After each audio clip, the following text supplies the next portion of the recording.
Welcome to Issues and Answers with Diane Kinderwater.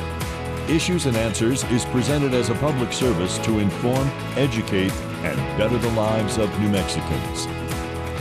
And now, Issues and Answers with your host, Diane Kinderwater. Welcome to Issues and Answers. I'm your host, Diane Kinderwater. Now, in my day, and maybe in our day, we know the sports such as tennis, basketball, track, baseball, football, even soccer. That's not that new. It used to be new to me, but we've got soccer. And we know of the various leagues and associations like USTA, United States Tennis Association, the NFL, National Football League. We know of the NBA, National Basketball Association, and then, of course, there's the Major League Baseball. But have you heard of the Rocket League? That's a sport. The League of Legends, Counter-Strike 5-on-5, I think that's the name, Defense of the Ancients. Well, these are all sports, but they're esports, and I think the E stands for electronic sports. People all over the world are playing these sports, and they're competing all over the world with each other. They don't have to get on a boat, a plane, a train to get together to play. They're able to play from their dorm rooms, from their living rooms, from their kitchen tables. They're playing sports, not baseball, tennis, track, and football, and soccer. They're playing these other leagues. On the show today, we're going to introduce this league to you and what it's all about. It's new to me. It might not be new to you, but after this show, we're all going to know about esports. Please stay with us. We'll be back right after this. Would you like to compete in a sport without having to leave your dorm room, your living room, your bedroom, your basement, if you have a basement here? Well, you can. You can join a sport, but you know what? You even have to compete. You have to have tryouts. It's crazy. It's esports. And I have with me today Dylan Wynn. He's an esport commentator, and he's going to tell us all about these sports like the League of Legends I told you about. I mean, in the Rocket League, I understand they have remote-controlled cars kicking a soccer ball. Now, we see people playing soccer, but how cool would it be to see a car, you're manipulating, driving a car, kicking a soccer ball through a net? And if you do well, you can buy rocket blasters for your car. You can get all these all these sports or all these parts. Now, as humans, we just have legs that can kick the ball, but I guess in these crazy Rocket League sports, you can buy all these additional things. So it kind of blows my mind, Dylan Wynn. Is that true? Oh, yeah. Oh, it is mind-blowing. It is amazing. By the way, thank you for having me on the show. I'd love to talk all about esports with you guys today. There are so many different games out there. Many that you mentioned, of course, Defense of the Ancients, which is Dota, League of Legends, Rocket League. Omega Strikers is another one, which is very, very fun. It's anime air hockey. And you described it perfectly. It is just people playing video games online competitively against one another. Or in person. Sport. I mean, they're called sports. Mm-hmm. Yes, and that's the hard part for some people to get their head around because they're not actively moving. They're not, throwing a ball or kicking a ball or anything like that. They're playing with their fingers. They're using fine motor skills and their brains, kinetic energy in their brains to be able to do the great stuff that they do. Not everybody can just pick up a controller and play the game at a professional level. These people are the best in the world at doing it. And Dylan, they play with people from all over the world. They don't have to travel. I mean, we see about these sports teams having to get on the planes and going from city to city to play and compete. But these folks are playing in leagues, not just randomly playing. They're actually leagues that are set up, and you know all about these leagues, and you're going to tell us. And what surprised me when you told me, Dylan, that they got to try out. They got to try out. Yes. So there's different kinds of ways to try out. A lot of the times you start on a smaller team and you work your way up through different leagues, and then you get up to the big stage. Usually, yes. That's crazy. Very crazy. I'm sorry. For me, it's crazy. Let's go back to that one sport where they take the cars and they kick the ball, the Rocket League. League, yes. Walk me through the Rocket League. It's, again, a vehicle that kicks a soccer ball into a net. Indeed. But there are people who are on teams Give me a name of a team and what's going on. Name of a team. Team Liquid is one of the teams that is there. With the current world champions, they just had their world championship down in Fort Worth, Texas at the Dickies Arena. Team BDS from France. A bunch of French players flew into Texas, played the absolute lights out of G2 Esports, which is an American team. And they played lights out, won the world championship in Texas. The France people. The French, yes, the French did it. The French team, named again? Team BDS. Team BDS, yes. Played the American team called? G2. G2, but this time, because it was a national championship, they flew in together. So what, they were on a stage playing? Tell me about that. Massive arena. The Dickies Arena is like a massive NBA-style arena. They do a bunch of rodeos there and stuff. They lowered the screen down and they sold seats all around the venue. You could see the screens from anywhere you were sitting. It's a beautiful venue. And then they just sat the players in front of each other on their PCs, and they just started playing. So France played against the United States. Correct. Right in front of each other. Exactly. And you could get all the players standing up, talking to the other players on the other side, yeah, I got smack, you, smack talk, exactly. And it's something that you don't see a whole lot in esports, but except Call of Duty. You see that a lot in Call of Duty, but there's a lot of just passion in that in-person play. How many team members are there, perhaps? 3v3 in Rocket League.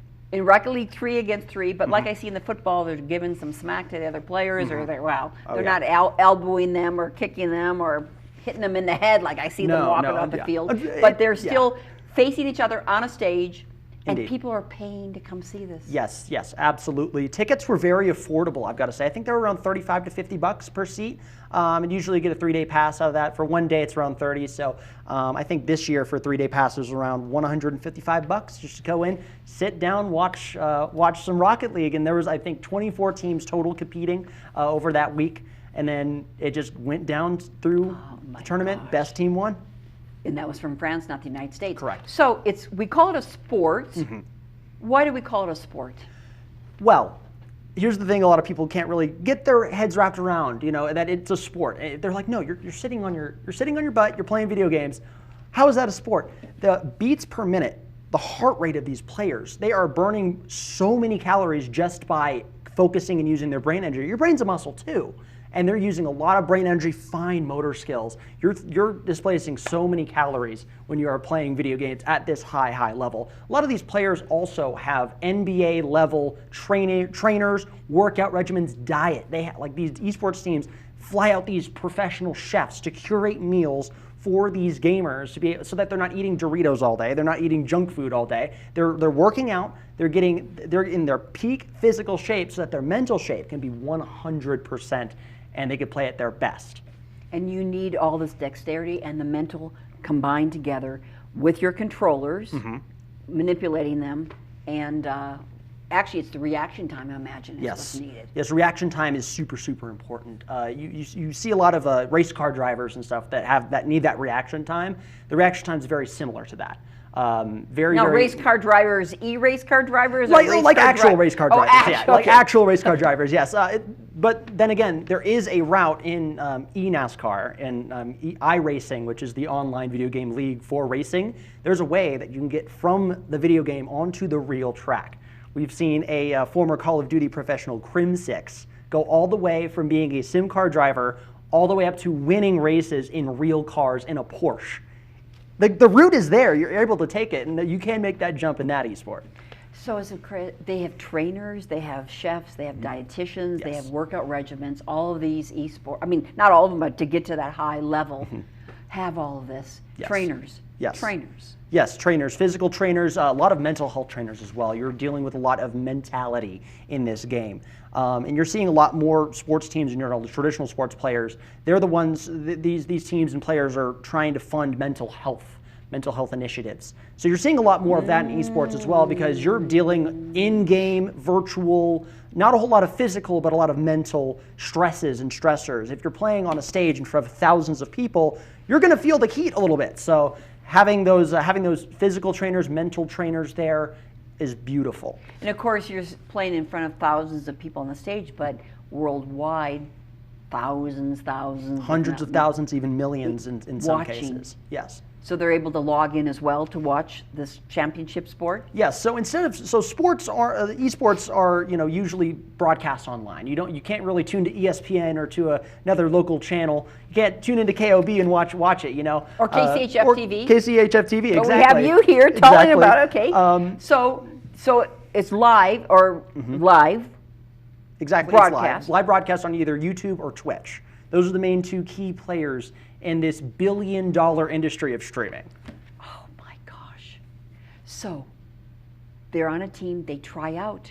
They try out for the team, like that American team you spoke about. Exactly. They had to try. How do they try out? So usually you start a lot, especially in America, the route you start is in college, high school and college. So you start in high school. In Rocket League, you've got professional players as young as 15 years old. Daniel is one of the players on G2. That's his actual gamer tag, Daniel. He started in Rocket League at the age of 14 years old. He's now 18 years old. Well, I'm thinking, you're making it sound like surprising. Well, I'm thinking that's when kids do gaming. I mean, that's they true. do, Yeah. But like compared to, you don't see a 15-year-old in the NFL or NBA. You see a 15-year-old in the top leagues in esports. That's where you see them. Because they're quick. They're really quick. Very quick. The reaction time is very insane. You see a lot of gamers start to retire from these games at age 25, age 30. And you're trying to see some players, reach the limit of age that they can compete at. But after that, they can go into streaming, they can go into esports management, they can go into commentary, and that's my job, is commentary. That's crazy. Let's hear your route. How did you start? Dylan Wynn, how did you start with esports? Well, I started in high school. Volcano Vista graduated in 2017. We had a Counter-Strike team, a little informal thing. We would play against Cibola, against Las Cruces had a team. We played against Los Alamos for one of them, Rio Rancho. All these other schools just casually over the internet say, hey, guys got a Counter-Strike team? Let's play together on this date. There was no formal route for players to play in. Like these days, high school competition is through the New Mexico Activities Association. So it is a sanctioned activity through the NMAA, and you've got high schoolers flying in here to Albuquerque. They play on UNM's campus every single year for the Esports State Championships. We didn't have that at that time. So I went into college. I went to Texas Tech University, founded the Esports Club there, and worked my way up through trial by fire, basically, just working through commentary, how to run social media, how to do everything just from scratch. And I just got up to where I am today. After college, I started working for esports teams. In college, I also worked for some esports teams as well. And then started founding my own leagues, founding my own companies. And now I do commentary for Omega Strikers, Rocket League, Call of Duty, Counter-Strike, a little bit of everything, So when you do commentating, on a live stream, is that what you're commentating on? Yes. A championship, or not a championship, just a league who's competing against somebody else, and you're the commentator. You're not with anybody in person. You're online and they're online. Absolutely, yes. And you're coming. Let's take another one. Omega Strikes. Omega Strikers, yes. Omega Strikers. What's that? I understood the vehicle with the soccer ball. That was easy to understand. You're manipulating a vehicle to kick a soccer ball into net. And you buy rockets and other things, more points you get to enhance your car. Correct. Okay. Correct. Tell me what happens with Omega Strike. Omega Strikers is a 3v3 game, a lot like Rocket League. However, it is top-down air hockey. So you're playing as 3 different characters. The different characters in the game have different abilities and different ways to move Now, air around. hockey was the one that I... Yes. Okay. In my day, you had the table, the air hockey table. You had a puck, and what did I have in my hand? Little paddle. A paddle. Yes, little paddle. Okay, I remember playing. Yes. I liked air. I was fast. It was air fast. Air hockey's a lot of fun. Fast. Exactly. It's fun. Yeah. It's fun. It's Instead fun. of a paddle, you have a character that you control. And there's this one character, Dubu, who's a giant hamster, who's a giant goalie. He throws out tofu soup. It sounds crazy because it kind of is, but he throws out tofu soup and logs to defend the core, which is the little hockey puck, from going into the goal. So he throws out tofu soup. Yes, tofu soup. Who created this? Okay, he throws that out to prevent the puck going into the net. Exactly. Okay. Yes, and there's other characters such as Kazan. He's a assassin with an umbrella.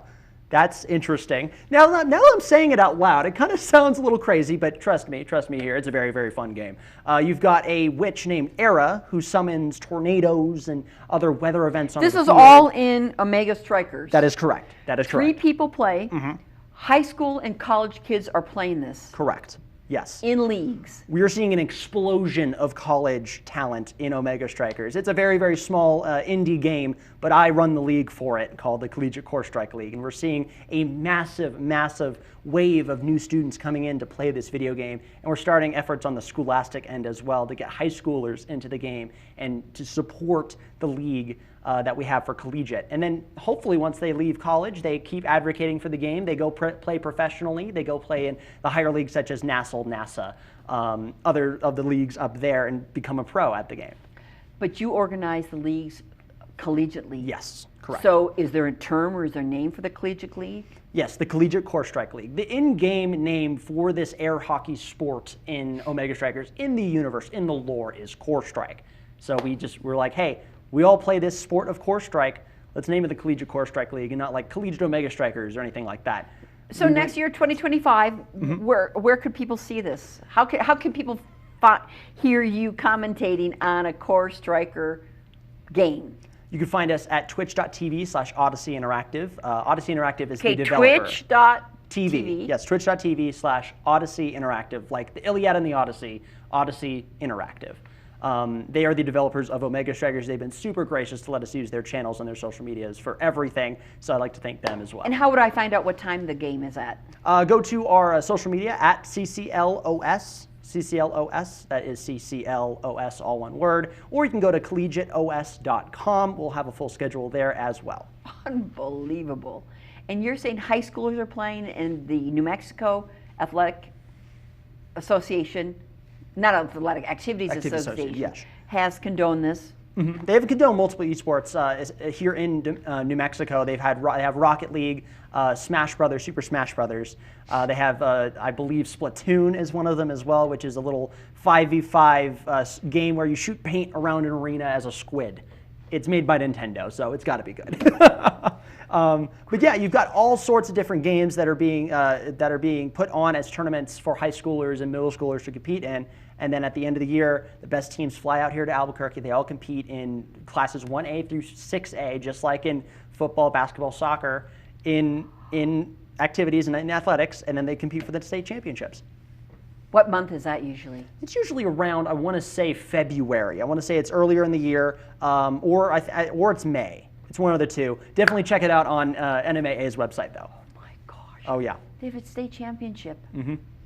Right here in New Mexico. Do you see this as a young man? Positive, though, for our society spending time doing these games online? I would say there's some drawbacks, but there's also some positive parts. The drawbacks, of course, are that you're not going to be talking with people as much, but at the same time, you're catering more and giving a social sport to people who are more introverted or who might have some social anxieties. These people want to connect with other people, and they haven't been able to connect and compete in normal competition. Now they have an avenue to do that through esports. But that's not you. That's not me. No, I'm very outgoing. That's not you, Dylan Wynn. That's not you. No, that's not me. So how did you get into this? And why? Started because my family has done sports broadcasting ever since my grandfather on my mother's side. We've done sports broadcast all our lives, and I looked at esports and I said, this is the next big thing. I want to be that guy in this sport. I could go into the family business, broadcast basketball, broadcast football, but I decided, no, I want to do this next big wave. I love the video games that are in esports. I love esports in general. The communities are amazing. The teams are on another level. You've got things that are not happening in traditional sports in esports. Venues filling up with people who are crazy passionate about a video game. That was what kind of drew me to esports, just the community, the aspect of the newness of it all. Being a part of something that is so new and upcoming was just so exhilarating for me. I decided to take the jump and make it happen for myself. How exciting. Well, you're making it sound exciting. Oh, yeah. The positive is it gives people a chance to compete. And they don't get injuries. Yeah. There's no injuries. Well, you do get some sprained thumbs sometimes, but that's pretty much it. Carpal tunnel's a big one. So you got to massage. You've got different kinds of wrist exercises to do. A lot of stretching, stuff like that. Eye sprain is another one, but they've got glasses for that. Just don't stare at a monitor for 12 hours, and you'll be just fine. So where do you go from here with this? Well, hopefully I'll be commentating some World Championships in the near future, I'm hoping, fingers crossed. But other than that, so far, I'm just working on my projects, doing freelance commentary gigs whenever I can, and hopefully I can bring some pride back here to New Mexico. People are making money in this, other than the manufacturers, of course. Yes. They're making the money. Yes, right? you've got a lot of esports organizations. Like your pro teams. Think of like Cincinnati Bengals, the New Mexico United. They pay their players to be able to play the game, and so a lot of these high-level players are getting sometimes multi-million-dollar contracts to be able to play video games professionally, which is kind of crazy to hear. But these guys are worth every penny. That's just my opinion, though. I'm very biased. Millions of dollars worth every penny because Dylan, who knows about this, but I'm saying why? It brings value to a whole new demographic that does not care about sports. I talk to my colleagues in esports every single day, and I'm like, "You guys catch the NFL game?" What? No, I don't care about the NFL. Did you watch League of Legends? Yes, I watched League of Legends that other night. Yeah, the Worlds is going on right now. The World Championships are happening right now in Europe. So people are talking more about that in my circles than the NFL regular season, college football that's going on right now. It brings a whole new demographic into broadcast, into competition, and they love it. And because they're able to compete. And I agree with that regarding professional sports. I feel I'm an athlete playing tennis, and I'd rather play a sport than watch someone else play, especially a multi-million dollar figure who's making $70 million. I'd rather perform myself.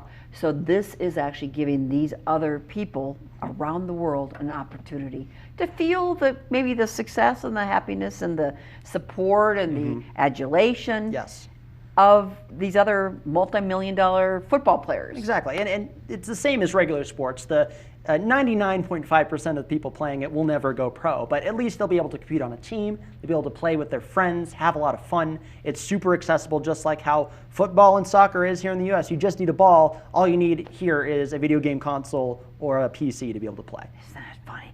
Okay, Dylan, as if you haven't shocked us enough, tell us some of these wacky games and what they do. I mean, throwing tofu soup, and you have a squid shooting paint, but again, you can buy things with your points. Correct. Like what types of things can you buy to enhance your figure in the game? Usually you see a lot of different cars, especially in Rocket League, different models of cars. The Rocket League collaborates with car manufacturers. So there's like Tesla Cybertrucks in the game. There are Range Rovers in the game. So you can buy your competitive points on that. But there is a meta when it comes to cars. There's a car in Rocket League called the Octane, which everybody uses in pro play because of the hitboxes. They're what? Hitboxes. They are the physical boxes that you can't see in the video game that interact with the ball and other cars. So the hitbox on that isn't as big or as small. It's the perfect right size so that you could play at your peak anytime.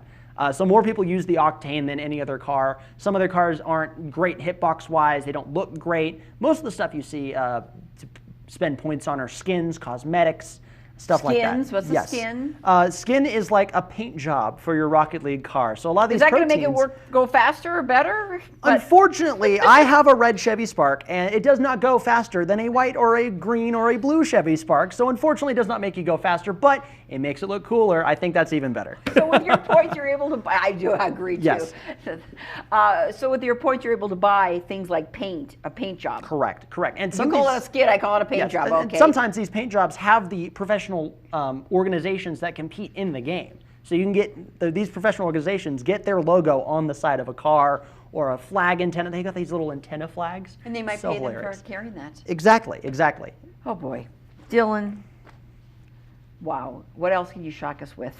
Let's see, what else do we got? Valorant, it's a 5v5 hero shooter based in the near far future. It's made by Riot Games. There's a lot of different cosmetics in that game as well, like different gun skins, like different forms that your gun can take. Knives are a big one. You can get a different colored knife. And it's very similar to Counter-Strike, which you said before, another 5v5 game where... But some of them have terrorists and anti-terrorists. Yes. They seem, someone It's a who's little crazy, older, yes. A little... When my mom Not saw healthy. saw my Google searches mom, when I was Denise playing Wynn, it, my who mom we all Denise know Wynn and love, yes. saw my search history for how to plant bomb as terrorist dust 2 in Google. I was just looking for strategies, and my mom was like, "Dylan, what's this?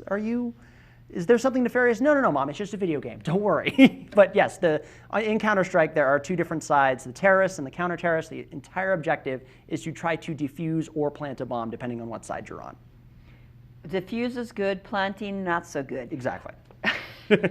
But the school districts here allow these games, and the collegiate league allow these types of games with terrorists and anti-terrorists? So collegiate, yes. Collegiate, you're usually past 18. There's a lot of sanctioned leagues and stuff about that. For high schools, not so much. Got to pump the brakes a little bit on that. There's no, I don't think New Mexico Activities Association allows Counter-Strike or Call of Duty, anything with shooting and guns and stuff. Closest thing is Splatoon.